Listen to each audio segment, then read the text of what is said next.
Ассалаумағалейкум ағайын.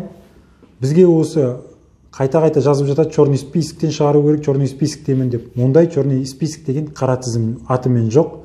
Қазақстан Республикасындағы кредиттік бюро және кредиттік тарихты қалыптастыру туралы деген заң бар. Соған сәйкес құрылатын кредиттік бюро бар. Соған банктер бар, ақпарат беруші деп атайды оларды. Солар кредиттік тарих туралы мәліметтер жіберіп отырады. Сіздің келісіміңізбен несие алатын кезде банктер, микроқаржы ұйымдары сіздің кредиттік тарихыңыз туралы ақпарат осы кредиттік бюродан алады. Сол сіздің кредиттік тарихыңызға қарап отырып, сізбен келісімшартқа отырып, банктік заемшартын жасауға және несие беруге шешім қабылдайды.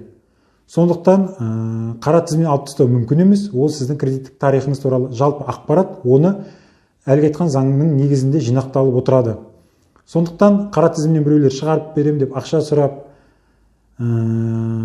кредит алуға барлық мүмкіндік жасаймын деп айтып жүретін болса, онда оған сенбеңіздер. Қара тізім деген атымен жоқ.